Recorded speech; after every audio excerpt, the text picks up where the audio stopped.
All right, good evening, everybody. This is RBE with another unnamed podcast, whatever that means. So if you've got a name for whatever you want to call this, Gamer Nerd Central, or just something related to the games that we love to play, let me know, and I'll be more than happy to include that. But I'll be joined tonight by Sarge. He is the quote-unquote president for the Texas eSports League that is just kicked off. He put the word out there, and it seemed like there was enough activity and enough support behind the concept of bringing in a Texas-oriented Dota2 League. So we're probably going to go over some of the rules that we want to go over with the new league that has been launched officially. Sarge, thanks for being with me. Thank you for having me. Say hello to everybody and tell us why are we doing this?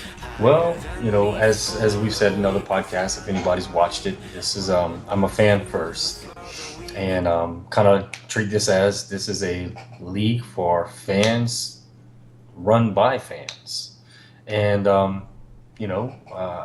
really wanted to get a local scene. We saw some small groups in Houston, Austin, San Antonio, Dallas, and just kind of one day said, why don't we have a centralized location to where we can just flow all the information through and allow these groups to still exist, but still offer them something to different to where we can all get together, play competitively. And it just kind of blossomed in 48 hours, because I got in touch with you almost immediately through your group, and we blew up to 140 members in no time. So starting off good.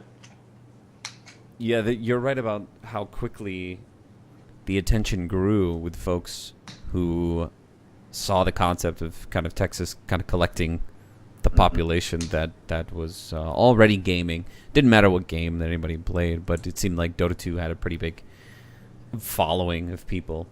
And how do we build on that momentum? And how do we continue to generate a community that wants to support a game that people typically like to play? I have a lot of fun with Dota 2. I've been playing it for a very long time. I know you have too, but the league in general. So to get back to what we were discussing before, and the whole point of doing this podcast business is to discuss some of the rules that are going to be tied around what this league can offer to the players that are in it. Before we began this, there were some things that we first touched on, and if you can recall from memory, I'll let you dive into it. But we currently have 8 teams that were put together. Is you kind of drafted them together, autonomously. You just kind of plugging names in and forming teams. That way, we can just get the players within the region and just kind of. And I like how you did this as well, because it kind of forcing them to familiarize themselves with the folks that they haven't played with right at the beginning, because it sets an expectation that we want to be the best version of ourselves, just as we would in any other game. Be as sportsman-like as we possibly can, to be cordial and to be positive and uplifting to the rest of the gamers, because it tends to what tends to happen in some communities tend to get really volatile. And this is an opportunity to be able to allow people to get away from that volatility that exists in the public arena of Dota 2. Right. So we have enough trolls in our day-to-day life and in-game. Seriously, yeah. So why keep the troll train going so we can? Right. Anyway, no offense to the trolls out there. If that's your thing, so be it. That's cool. Yeah, do your thing. Whatever. More love to you, and hopefully you'll find a community that's really embraces the idea of fucking harassing people who don't play to your expectations. But so back to the rules here. You asked me, like, well, how many games really should we have folks play during the week?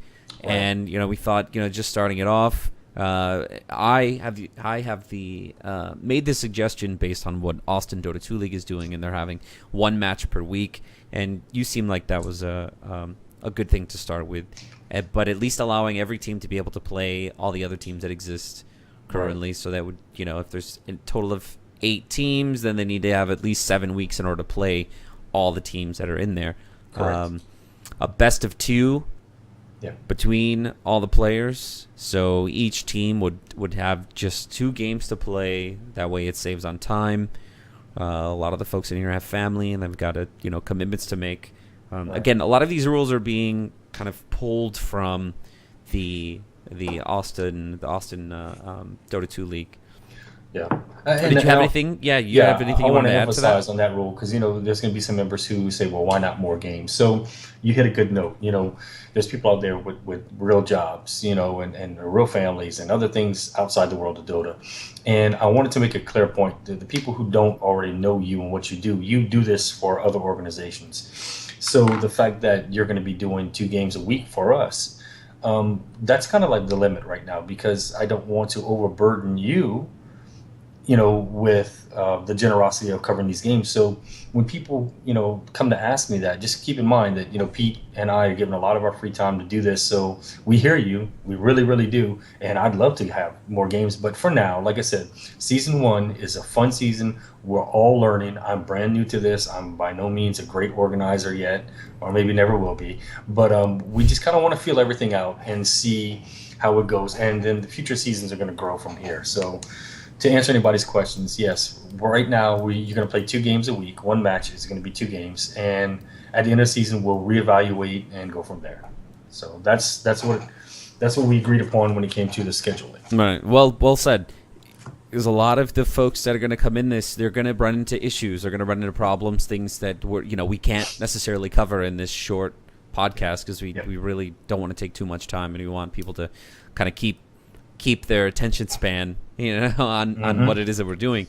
So we don't want to draw this out, and we're going to discover issues along the way. Much with what Austin League has dealt with is that some teams tend to drift away from the league, or some teams were initially very interested in participating, but due to whatever personal issues that they had to pull back, and which is perfectly fine.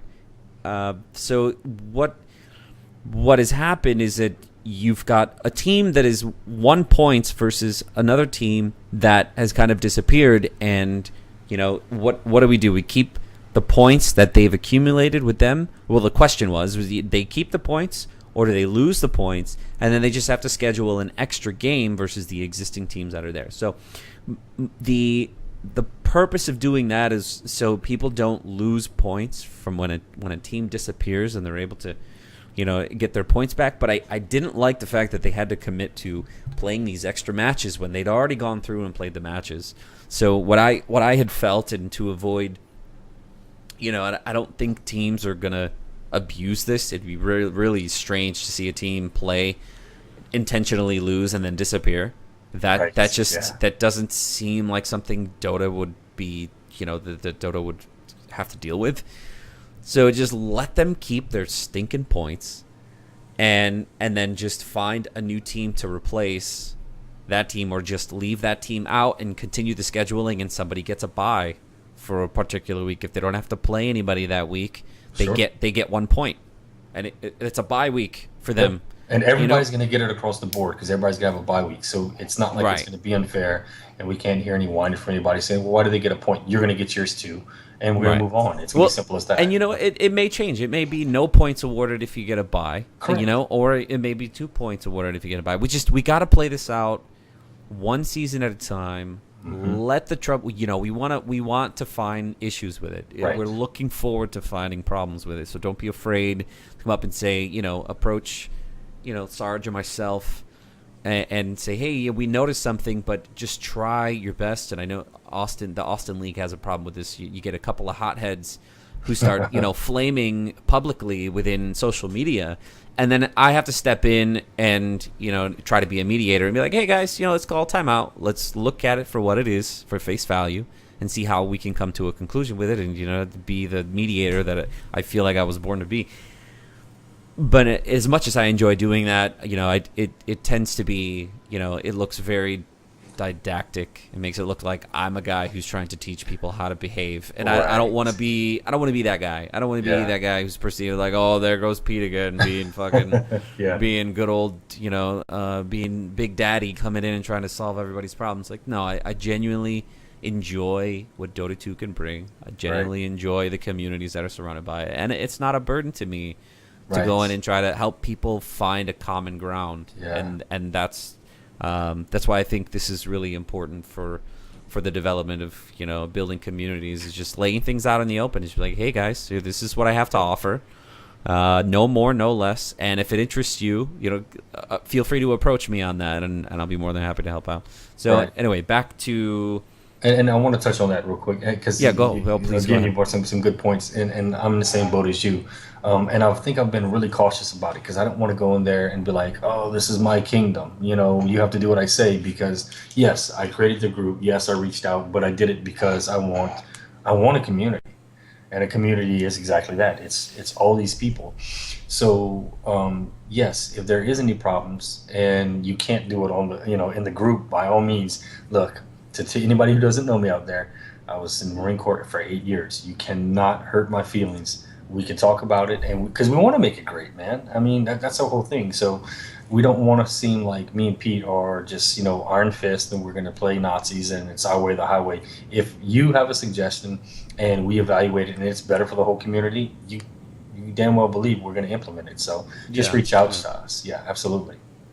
Yeah, agreed. Okay, so the next thing that we talked about was possibly re-rolling the teams at the end of the season and allowing the option for the team that came out on top to keep their roster, but re-rolling the rest of the teams to kind of allow them to, change the dynamic on how they play together, in hopes not to throw a wrench into what it is that they're doing, but to help develop individual skill and to help possibly narrow down a solid group of players that could possibly be a contender for a lot of these bigger events that are out there. Yeah. And if we can, maybe do a crowdfunding of some kind to help get that team into one of these tournaments, because I'm not sure if they, through being invited, that they're going to have, travel expenses paid, room and whatever taken care of. We may be able to set aside some funding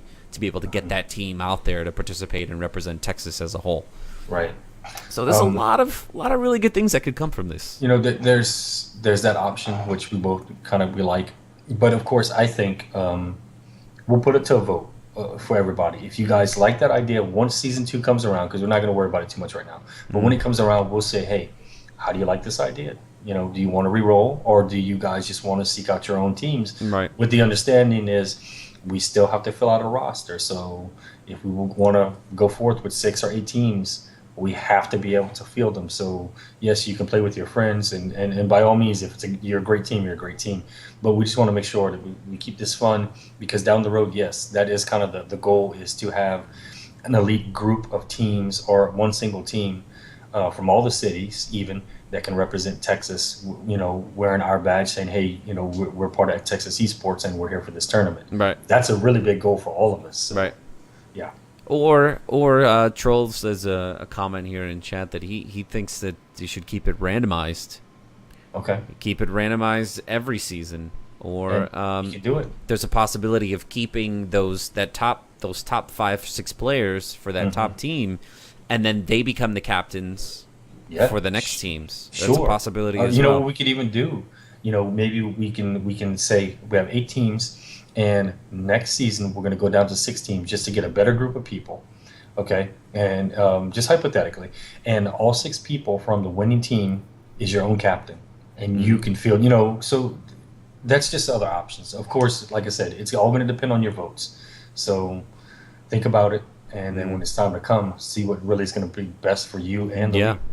Yeah. That's a good point, that it's something different that other leagues aren't necessarily doing. They're keeping teams locked in. They have, and they don't really have like a region of players that have kind of collectively come together to try to organize and create, from that pool of players, one power team. It was like, a power group of sorts. So anyway, there's a lot of fun things to come from that. So what we've covered, just to recap, that'll be one game or one series per week. It'll be a best of 2. Every win that you get, you're awarded a point. Correct. We'll track the points. We create a document, or maybe we'll get a volunteer to help manage that document. The document tracking the wins from the particular teams. In addition to having the captains share contact information, so the captains can become a point of contact for the rest of the team, because we kind of weighed our options about how the scheduling is going to go for the teams, and we thought it'd be best for the captain to be responsible for reaching out to his team members to find out what their availability is during the week, and then coordinate that match within that week.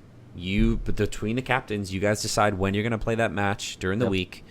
You may want to let me or Sarge know when it's going to be, because then I can tell you what my availability is, and if it matches up with me, I'll be able to do commentary and post highlights after the match is done.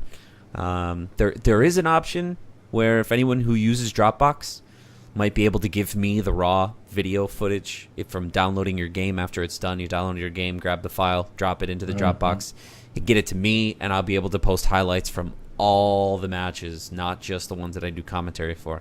Because that's a big problem with the Austin League, is that I can only put highlights for games that I participate in, because not everyone is using Dropbox. So this might be an opportunity to put the Dropbox information on the website, so we can have highlights for everybody's game, so they can kind of critique their own work. So again, the captains, it's going to come down to you guys. You guys got to communicate with the rest of your team, find out their availability. We'll create a within that document, maybe we could put contact or space where the captains can put contact information, whether it's phone, email, whatever you prefer. Yeah, I think this is how I'm going to handle it. I think this might be the best approach. So starting this Sunday, I'll post Team 1 versus Team 2 or whatever it is. I'll post that, and then we'll say, hey, captains, you've got a week to schedule it with the other captain for this team, get a verification, get with me and Pete, and then we can all collaborate, that way. That way it gives them, a good bit of time, and it's posted. So people can say, well, I didn't know, we had a game this week. It's going to be in the document, at least the matchups for the upcoming week. So you'll know. Yeah, bookmark it. Absolutely. Just visit the Facebook group, and I'm going to update it every Sunday with who's playing who for all 7 weeks. So once you have that scheduled on Sunday, again, it's up to you. And if you don't get it scheduled by the end of the week, then we'll have to decide, I guess, a penalty for the teams that can't get it done, because we have to keep it moving. And I discussed this with Pete earlier. The reason is not that we don't want you guys to play the match, but if me and Pete have 4 matches to commentate, or 3, because I'm playing in one of those, and he's got his other commitments with other leagues, and your game's Tuesday night, and you're like, look, I can't play, our substitute is out as well, can we do it Wednesday? Well, Pete's got 2 games for our league and maybe 3 others for another league, and that's prior commitment, and we can't fit you in. So that's the reason why there may be a penalty. Remember, it's a fun league, so if it doesn't happen, it doesn't happen, and that's also the reason why we have reserves. So I just wanted to cover that aspect of it. Yeah. So get the... To be honest, if they can schedule the games and they, it doesn't work with our schedule, play the match out and just report the winnings. We're gonna have to create a document. I can see if Abson will let us borrow his. He's gonna see this as well, and I know Abson is playing with it, and he's helping me with the Austin League, keeping track of the brackets, or at least the keeping track of all the stats coming from their win losses. And the website, I can post it on the website too. Oh yeah, that's fantastic. So it can be up there for folks to easily reference, from your mobile device or whatever. And also I want to let you guys know, we're not just gonna only put it on the YouTube channel, but my plan is you can go to TexasEsports.com, find the Dota League tab, and click on that game, excuse me, and watch the entire game with commentary. So you can share it with your friends. You can share the YouTube video, whatever the case is. So we're trying to give this a great experience for everybody, not just a little league where we talk about it in the Facebook group. It's going to be on Facebook, and I'm going to have the Facebook video links on the website. So I kind of want to let you guys know where we're going with this. We're kind of taking this seriously, and we want everybody to have a good experience with it. Indeed. I wonder if, because Troll had a comment here in Twitch talking about having the 6-man roster, having a mandatory rotation.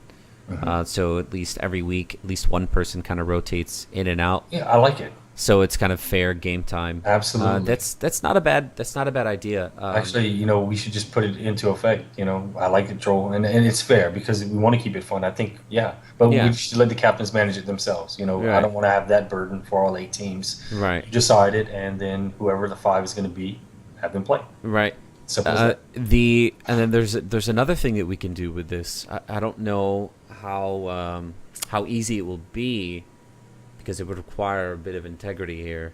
Adding a 6th position. I don't know if the lobbies would allow this, but if because I've never tried it before, but having somebody act as a coach, be able to be in the game and to be able to communicate with them, what's happening with their team, and be like, hey guys, is this something you may have not thought of, or here's something else you can do, but have the person who is sitting out for that week act as a coach to the players while they're in the game. Yeah. And Dota allows it, you're a team member. I don't have no problem with that. And to be honest, on my team, I would like to have an extra pair of eyes. It would be nice. So personally speaking, for my team as a member of this league, yeah, I'd be all for it. So if it allows it, yes, let's have it. Yeah, that's not a bad idea. Or because I know if they watch through Dota TV, it'd be harder, because there is at minimum a 10-second delay, which isn't necessarily going to help too much. Right. But this is a starting off, and it's just the beginning stages of a league, and we really want to offer folks something that can have some skill building aspects to it. Yep. Not just the idea of being competitive, but the idea of self-improvement. And that's another thing that we talked about as well. That we want to avoid a lot of finger pointing and saying here's what you need to do, but instead kind of self-critique, and maybe go through post game and just everyone go around between teammates. You don't have to do this. It's just a recommendation, but just give 3 things that went good, 3 things that went bad, but direct it at yourself. Talk specifically about the actions that you made, so you're kind of tooting your own horn, but you're not pointing, you're not singling somebody out, because this is a collaborative effort, and it really has to be kind of focused inward in terms of the critiquing that we do, because we don't want to offend anybody. We want people to come back. We want people to feel encouraged, and that's a good way to do it. Is just if you're going to be critiqued, you're critiquing yourself, and no one else is going to give you a shit about it, and you'll be able to focus on what can I do better. And if you're comfortable with hearing it, just put that out there. Be like, hey guys, what can I do to improve how we function as a team? That might be able to work. Anything to add to that? No, it's all good advice, and I could take it myself, because I can take any advice, because sometimes I need to know when not to charge in with Spirit Breaker. It's at the wrong time. So I think it's just beneficial.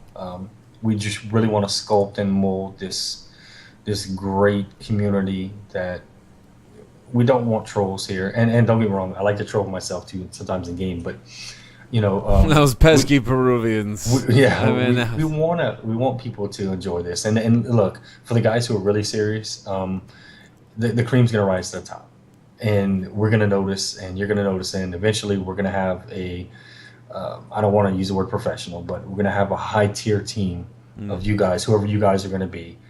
So just earn your stripes. Let's have fun. Do what you got to do. Play with the noobs for now, and let's just make Texas esports big first, because we're all learning. This is baby steps for all of us. So let's just make the season 1 good, and we'll take it from there. Yeah, indeed. All right, so we're gonna wrap this up. We did cover a lot, but we didn't cover everything. But we got to keep this somewhat short, so folks will actually watch it from beginning to end. And maybe next week we can do a recap of what happened in the games, and maybe bring in some highlights, and we'll actually do a podcast where we kind of go over some of the highlights and bring in a captain and say, hey, what happened here? What do you think? That would be great. So that's what we wanted to do with the Austin League. But it kind of fell short because of everybody's busy schedules. They were only able to participate in the games, but there wasn't really much follow-up afterwards. Right. So once we get folks that are really dedicated, committed, and want to help organize this thing, step forward, speak up. If you don't have a place for you, we can create one, because a lot of the folks that are involved in this are volunteering. Yep. And consider it sweat equity. What you put into it, we're going to get out of it. So thanks to everybody who's helped up to this point. Yes, thank you. Any comments that you've made within the Facebook group itself, and whatever the hell else is happening out there good that you've helped coordinate. Same thing with you, Sarge. Kudos to you, friend, for stepping up and doing what you've done so far. The website looks fantastic, by the way. Thank you. Thanks. And maybe next week we'll have some highlights to be able to go over from That'd be great. all from the matches that are played through next week. Anyway, thanks again for hanging out with me. I appreciate it. And Absolutely. to looks like we've got Troll Bus hanging out with us in Twitch. Thanks for hanging out with us, my friend. I'll have the recording up in the group in just a few moments here. So we're gonna sign off. I'm RBEP. And I'm Sarge. All right, thanks for hanging out with us, guys. Bye. Peace out.